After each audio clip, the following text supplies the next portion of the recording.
Welcome everyone again. And again, thank you for joining today's session titled Trade Data Upload Part 2. Earlier this month, we demonstrated how we can upload trade data, characterization and evaluation data to Genesys directly on the web platform through an Excel file. I have sent you a sample file via email for everybody who registered.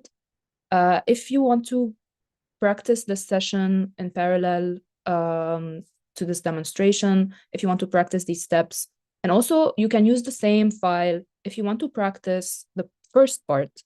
So we already have a recording published on YouTube of the first part, and it is a prerequisite if you want to follow the second part.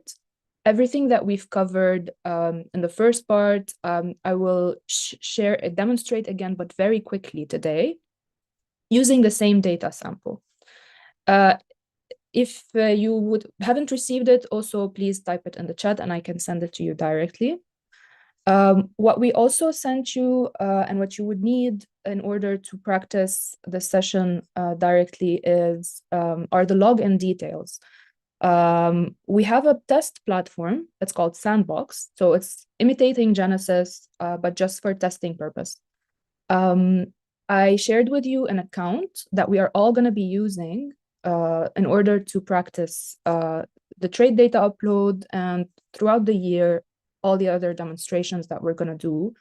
I will send those login details in the chat again, and I ask you to please log in. Just one moment.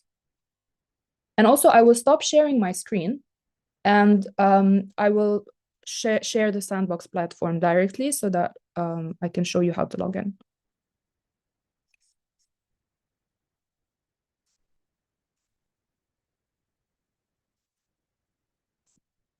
All right, just one moment. All right, so I'm here in Sandbox. You can log in pressing this button, and then again this one.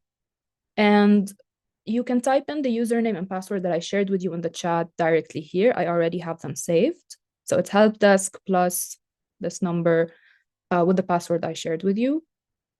And then we log in. Once you're logged in, you will be able to see this button here. If you click on it, you will see the My Dashboard submenu.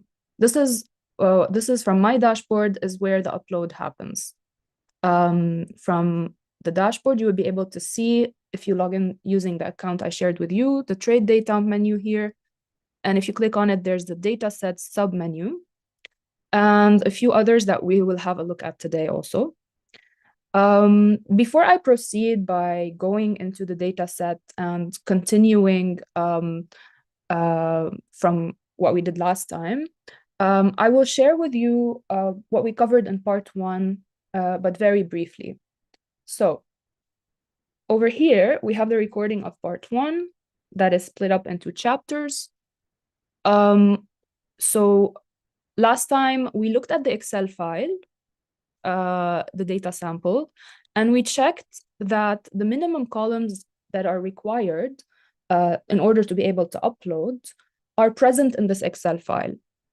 And also we checked that all these accessions that are in the Excel file that we want to upload trade data for, that they have already passport data in Genesys. That's also a prerequisite. And the third prerequisite is to check that the minimum passport data that we looked at here, which is the institute code, genus name, accession number, that these are correct in the Excel file as they are in Genesys, in order to do a correct matching and in order for the trade upload to be successful. So you will be able to revisit those steps in detail in this recording of part 1. The second thing we had a look at is we accessed the dataset publisher from the dashboard, and we completed the first step, which is basically entering the basic information about the dataset, step 1. And we went into a lot of details regarding step 2 of the dataset publisher. which is where we start working our Excel file directly on the web. We upload this Excel file and we see how we can start ingesting it, how we can start mapping it to Genesys, how we can map the minimum columns of inst code, genus name, accession number, how can we link those in Excel to Genesys data, and how we can register those accessions and check if that registration is successful, and how we can map a descriptor column by creating directly a new descriptor. We will revisit this quickly today. How we can preview what we've done so far. Even though our trade data set isn't yet published, we can still preview how it looks like. How we can map to an existing descriptor in Genesys. And we looked at different data types in parallel, coded data or numeric continuous data, and how we can also map numeric discrete data, so the different type of numeric data encoded. We didn't have a chance to look at dates, scale data, and other types, but we will do so today. So I will also share with you quickly the trade data sample. That's how it looks like. We said last time that the minimum information to be included in this Excel file before we proceed with the upload is the inst code, genus, accession number, and in case those accessions have DOIs, then also DOI would be a minimum prerequisite before uploading. We also checked the last 3 accessions here. We saw that one of them doesn't have a genus name. The other has a genus name that is different from all the rest. And we checked that in Genesys, this accession number is actually sorghum. So this accession here, genus for this accession is wrong. And this accession here, we checked it and it doesn't even exist in Genesys, it's not public. And we said that we will see how these behave when we try to upload the file, and when we like what happens to those in these circumstances. We will have a look at this also. So in order to do that, I will go directly to Sandbox again. I will go to the dataset uploader, which is accessible from my dashboard, trade data, datasets. Again, very quickly, to add a new dataset, you press here the plus button. You select the data provider. In this case, we are all using demo, but in a real account or in Genesys, it would be your GeneBank views code. The dataset title, we agreed that for practicing, we will use our names because we are all using the same account. So I will title it Sorghum Trait Part 2. The dataset version, we said that it could be 1.0 or the date of this year. It can be updated later. The dataset description is characterization of 190 accessions, etc. The date of creation is today. And we check that the date of creation follows the year, month, and then day. We said that the rights is usually the 4th one, but you can read more information about the rights of mentioning your data, which rights do you want to assign it to a copyright. You can read more information in this link. The language here is English. The source can be any publication, any journal, article that is associated with this data. And the crop here, we select from this list, sorghum. So this is very quickly what we did last time. And the next step would be to upload the Excel. Well, we can do it here by clicking this button and then upload file and uploading here the Excel. And this is where we were in step 2 last time. And we clicked on this link here that is titled Load Trade Data to Genesys. So if I click this link here, I see that Genesys has added this column here. So before proceeding with anything, before starting to map anything, we want to make sure that we link those accessions here in the accession number, that we link them to existing accessions in Genesys. So we want to make sure that this first column here is populated, is not empty. This is what Genesys adds as an extra column. So in order to do that, there's a few steps to take, and I will go over them quickly. We covered them already in part 1, but we will have a look at it again. So the first thing to do is to click here on the button Properties and make sure that all of these details are filled out. So it is the dataset crop is sorghum. The owner would be your gene bank. In this case, it's demo. The inst code that we're using here in this file is Ken 212. So Ken 212. And the default genus is sorghum. In the case of the genus, please write the first letter in capital. But in the case of the crop, when we're typing the crop, please write the first letter as lowercase. And then we click on Update. So that's the first step in order to link the accessions. The second step is the minimum columns, which are inst code, genus, accession number, and DOI, if it's available, have to be also linked. So in this case, in order to do that, I would click on the column title and make sure that in the first step, in describe your data, column name, that the column name is the MCPD title for the institute code, which is in this case true. It is already an MCPD, it's inst code, all caps. So I will press enter.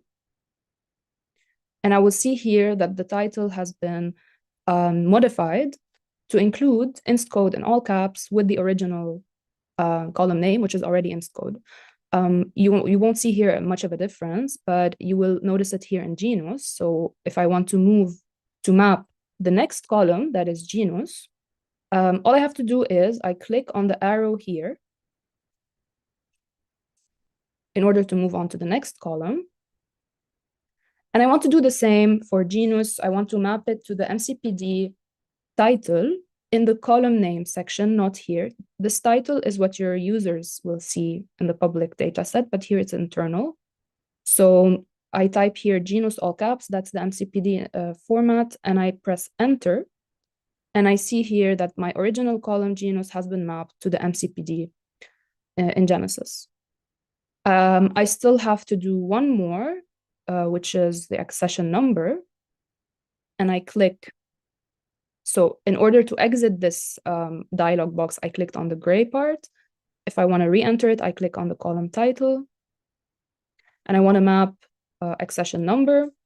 So I click here and I change the column name to the MCPD format of accession number, which is all caps accession. And then I click enter once.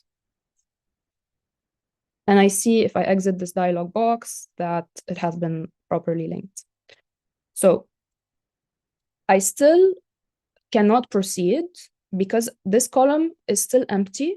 And this is the very first thing I need to make sure of before proceeding. So the very last step is to click here after mapping and after doing these steps, after mapping the minimum columns, is to click on link accessions. I'll try doing that.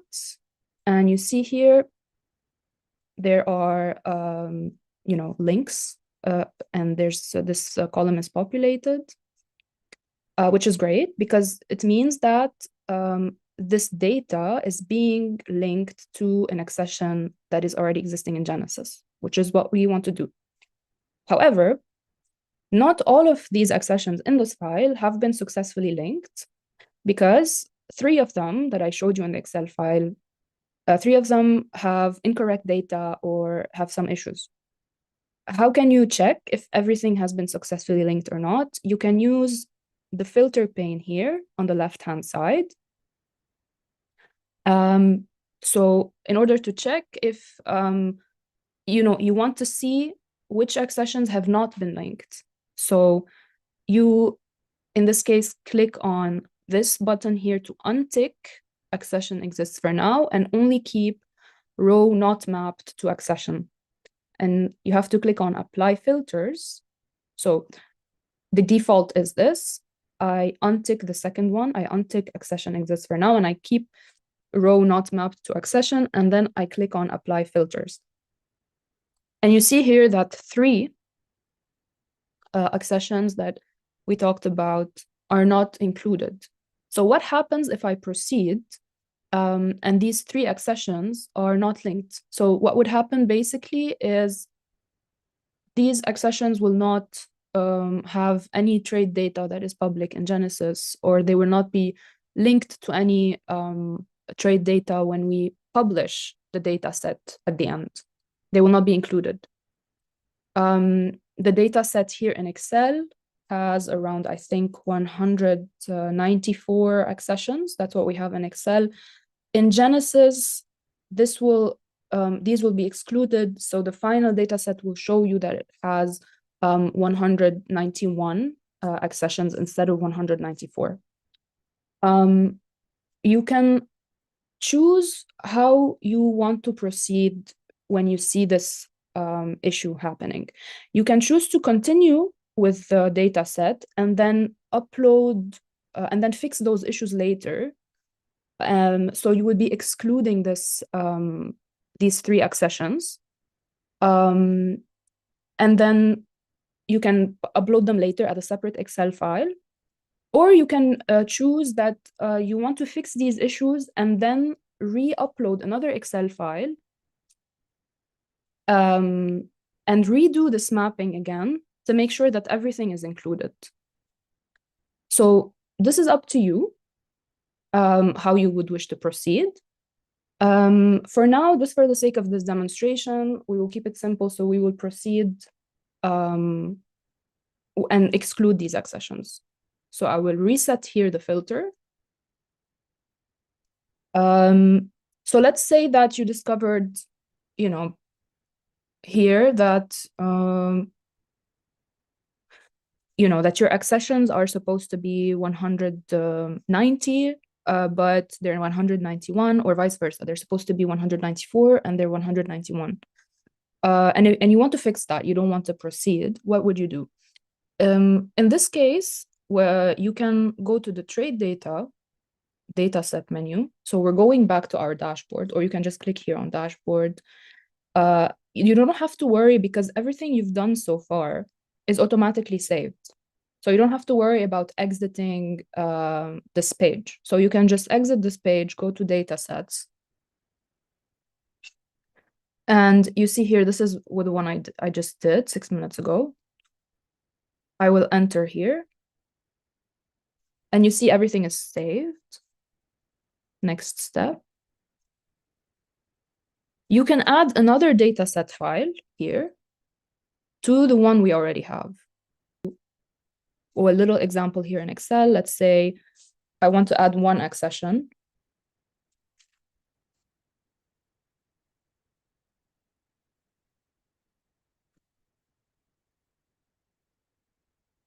Let's say I want to delete those from my sample. And I want to add accession number 7378C.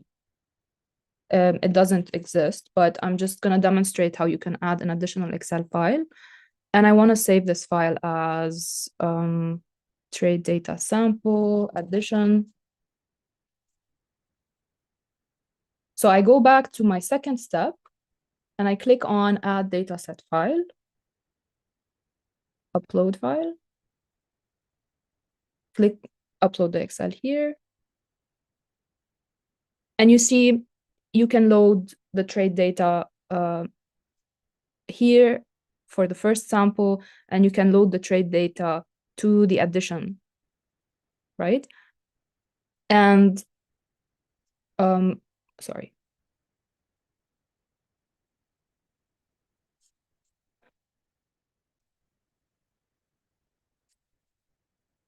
The addition actually had, sorry, it had more than one.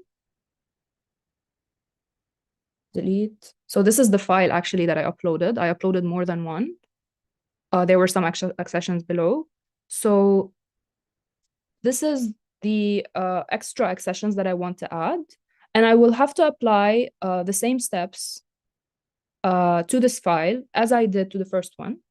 But then when I publish, eventually when I publish, when I finish those two and I skip to step 3, 4, 5, they will be published in the same data set.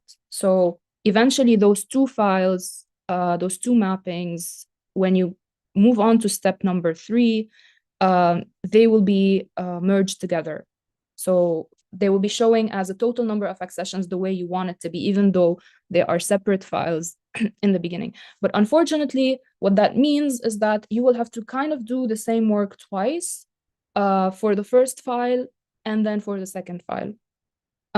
This is why what we would suggest is that from the beginning, you could start uploading on Sandbox here, either on this account, or if you have an account in Sandbox and have permissions for your GeneBank code, you can start testing this upload in Sandbox first and start mapping the accessions and doing these checks and checking the Excel files and going back and forth in order to have a confirmed Excel file that you can work with, that is giving you the correct accession numbers that you want to upload.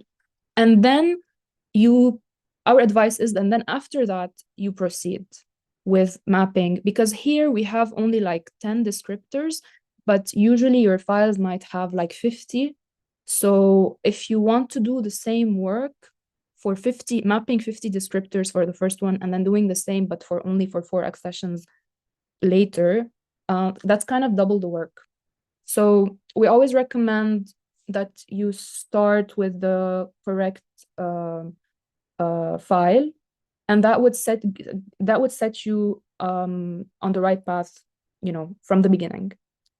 But there's always this option in case a mishap happens to fix it in this manner, and it would eventually, in the final data set, add up to your final number of accessions.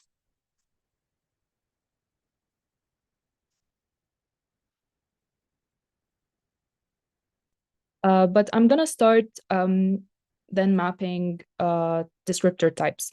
Last time we covered coded values and leaf midrib color. So the coded values are categorical data, for example, color. We also had a look at inflorescence, compactness, and shape. That's also a type of coded value, but instead of using the category label, we are using a number. We also had a look last time at 50% flowering and plant height. So we had a look at different types of numeric data.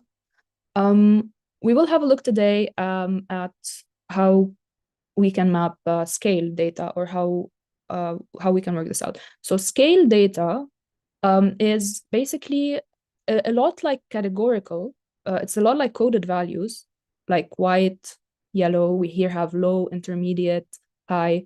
The only difference with the scale is that the categories come in a certain order. They follow a certain hierarchy.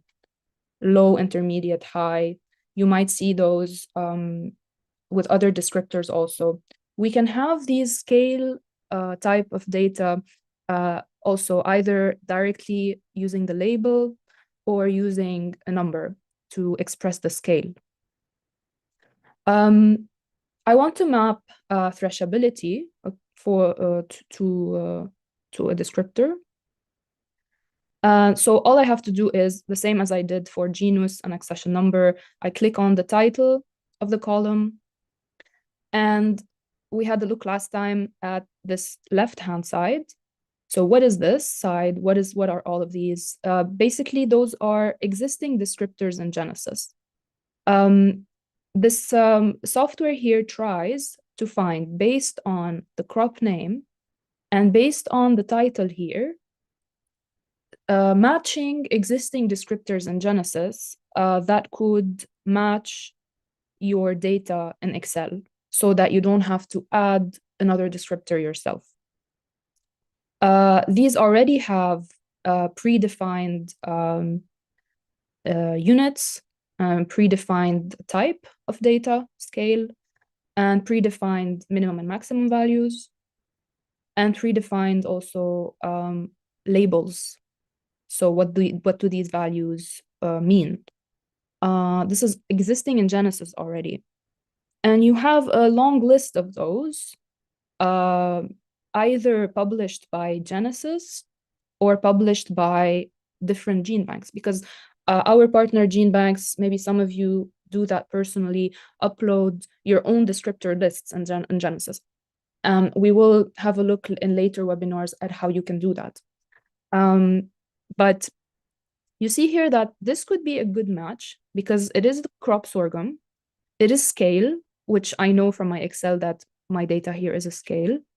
And the labels follow here the samples from my file. So these are all the allowed values in the existing descriptor. And these are all the values from my Excel, a sample from my file. If I have a look at this definition of this descriptor here, and I see that the labels actually match my values, that in my own data, number 1 is very difficult and number 9 is excellent, I have to make sure that this is what my data really means. If I'm 100% sure about it, and for that, I need to have the metadata of my file. So you can check with your Excel or PDFs or internally with the curators if 1, 3, 5, 7 really mean those values. So if they do, then you can directly click here on this existing descriptor. And you see here something changed. Genesys has linked your own column to this existing descriptor. And you can see that in the note here in blue. So you are no longer required to describe your data. You can just update the description. I mean, you already did as soon as you clicked on this existing descriptor on the left-hand side. So you would jump to the next step where it says that you are using the existing threshability descriptor for sorghum from Genesys. So it's telling you that you are using this one, and it links you to the descriptor in Genesys. So if you want to check out the definition of this descriptor, you can have a right click, open a new tab, and you see here more details about the definition of this descriptor, minimum, maximum values, unit of measurement, and what are the allowed values and how do they scale, and their labels. You also see what are the data sets where this descriptor has been used. I see a lot of you are already practicing, which is great. And the list from where this descriptor has been extracted. So this was part of a list of descriptors and some metadata. So I will close this new tab, and you see here that, you know, this is this descriptor is already published and cannot be modified. So if your data doesn't fit this descriptor, you cannot modify the existing one, but you can create your own, which we saw in part 1. But what we didn't see is if you want to disconnect. So if you realize that, okay, no, this I read the details of this descriptor, it actually doesn't match my data. My data is inverted, like 9 is very difficult, and I want to create my own. So you can click here to disconnect. Once you disconnect, you will revert back to the initial state that you saw, where the step number 1 is very detailed because you have the option here to define your own descriptor. We saw this last time. Define the labels, add, insert terms, etc., and update description. We did that last time, but for the sake of showing you how you can do it using a existing descriptor, this is how it works, and this is how you disconnect and maybe search for another descriptor. This second step is showing me also, after this blue blob, what is the descriptor I'm connected to. And it's telling me that some of the values from my file are not matching this existing descriptor. So I have to do some remapping here directly. I could, for example, say that this 85 is supposed to be 5. If I check with my data collector or my curator, or the people who the source of your data, whoever collected this data, might know that this is supposed to be 5.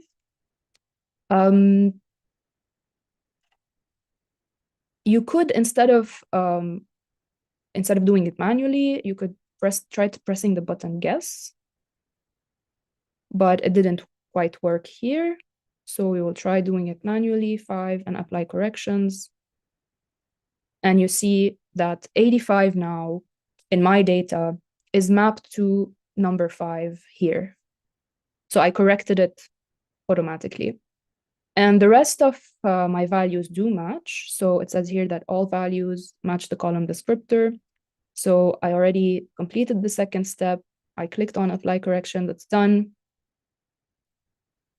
The third step is the most important one, because now nothing is saved here in the dataset uploader until I register the observations. We didn't have a look last time at dry run. Dry run is kind of like a test. Before you click on register observations, you can click dry run to kind of, in the background, check the registration before you actually implement it to see if there's any error. So if I click here on dry run, it says that all values are tested and valid. After I did that, I can register my observations, and I get here the message that observations are imported as this descriptor thrashability. I can here see that thrashability is linked to that new descriptor. I can still see here the 85 because I'm looking at my own Excel file. So if I want to see how the viewers will finally, after I publish, will finally see it, I can have a preview here by right-clicking View Dataset and opening it in a new tab. And I see here that, we have a list of accessions, and the descriptor we did today, we mapped, that is thrashability. I can also test here how my users can filter accessions according to their thrashability as a scaled descriptor.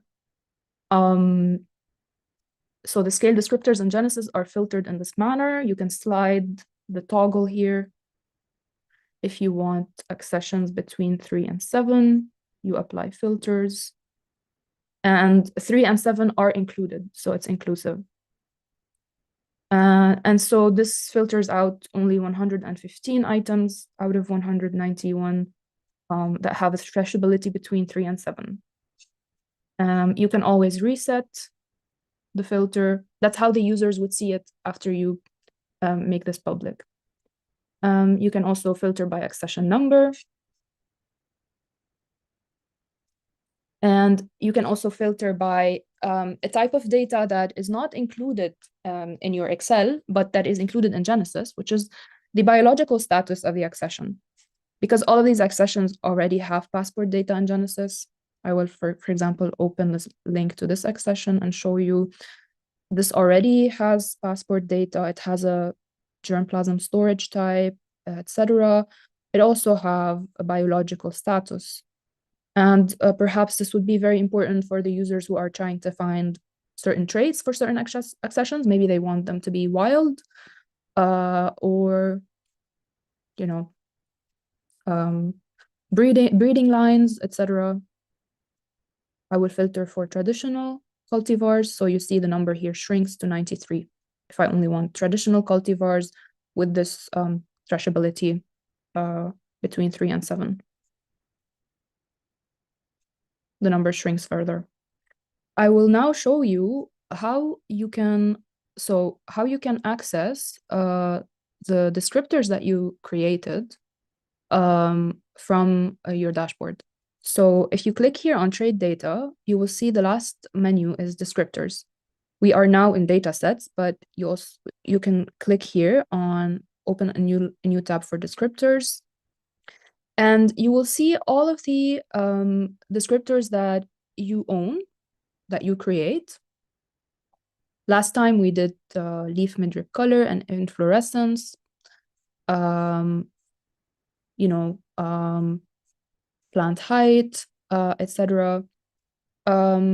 We said also that for some of these descriptors, you might need an image to visualize, for example, the leaf, or for example, the inflorescence compactness and shape. We said that I will show you how you can add an image to this descriptor. But it's very important for you to know that you are not able to edit or add anything to the descriptor you created if it's published. So you see here, this is in draft mode. There are 3 different status to the descriptors you create: draft, in review, and published. As long as your descriptor is either in review or in draft mode, you can still go in and edit and add information, but when it is published, you cannot edit it no longer. So in this case, what you have 2 options. Either you send us an email to the Genesys help desk and you inform us of the edits you want to make and to which descriptors, and we can do it from our side. Or you can send us an email saying you would like to unpublish this descriptor and it will go back to draft mode. So we will unpublish it from our side. And once it's in draft mode, then you can do those edits yourself and send it to review. So this is very important to mention when you start working on the trade data files and you start encountering these situations where you created a descriptor here on the go and you want to edit it. So let's say I want to add an image to inflorescence compactness and shape. I have to make sure it's in draft mode. It is already. So if I click on it, I go to the basic information of this descriptor of inflorescence compactness and shape. And if I scroll down in this basic info, I can add the description. I can add the unit of measure, the citation, where this descriptor is defined. For example, it could be a publication by the FAO or a publication by your gene bank. I can modify the type. So if it's coded, well, if it's a yes, no, if it's a free text, I can modify the type here. And I can also modify, maybe I want to add, remove, or add a description for the vocabulary terms. Like for example, here, I noticed that I have the code number 1, but the title should be the actual label, like the English label. So I will check this out in an existing publication for inflorescence compactness and shape. Just one moment. Usually in these kind of situations, it's better to split the screen in 2. Here. Just one moment. So I want to go to the actual Genesys website. And from my descriptor lists here, I want to filter for sorghum. So this is an existing published descriptor list for sorghum.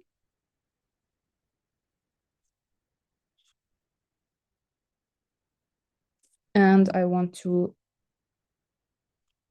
here select inflorescence compactness and shape. You see here, the codes are supposed to be linked to their terms. In this case, it's not correct. And they need to have a description, a verbal description, or an image. I mean, in this case, a verbal description is very hard. The best thing to do is to have an image as a reference to these labels. This is what we have in the public Genesys website. This is what we have in Sandbox that I want to fix.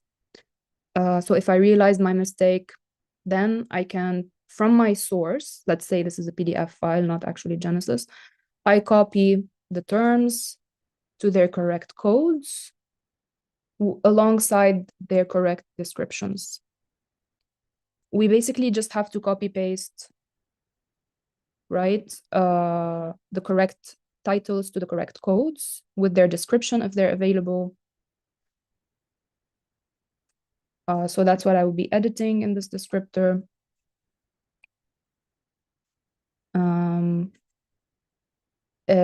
This is manual, but you only have to do it once. Then it's saved in Genesys, and you can use this descriptor again and again.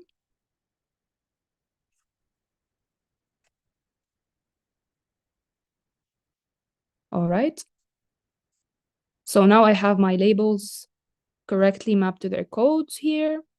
And what I want to do is I want to make sure also that my codes and my labels and my description, I mean, sometimes we have this type of title with all caps, with not much information for the users. We recommend that the capitalization of your titles and your description is user-friendly, and that it also matches the source of your descriptor. So now I want to show you how I can add this image. So from this image I have here, if I have it downloaded somewhere, what I can do here is I can just take it as a screenshot just to show you.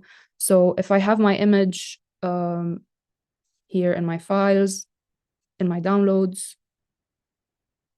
how do I upload it? If you are using a MacBook, you can just drag it, or you can click on, you can drag it here. If you are using Windows, you can remove the image. I showed you how, and you can choose files to upload if you're using Windows, and choose the correct image here and upload it. And you will see that now your codes and your labels are referring to a visual element, which is great.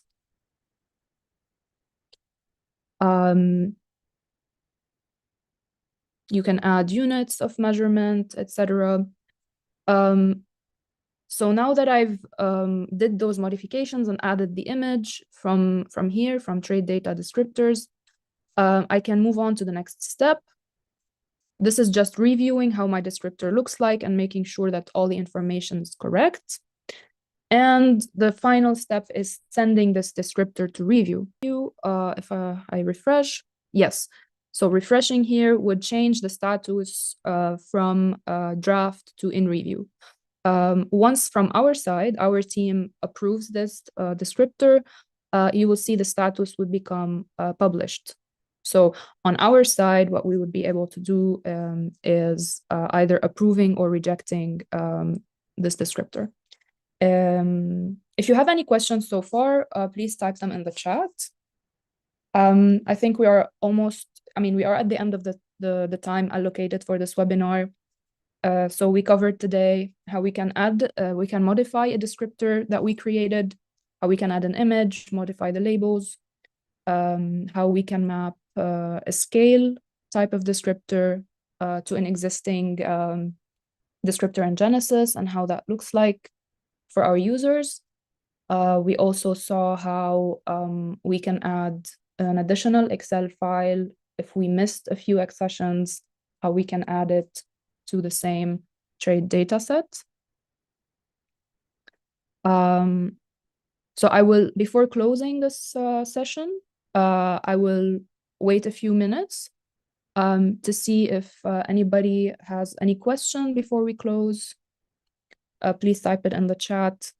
And of course, we will be sending you the recording of this part with the previous one and the invitation for our next session, which will happen in 9 days at the end of February, where we will go over some more mishaps and how we can handle them in this second step here.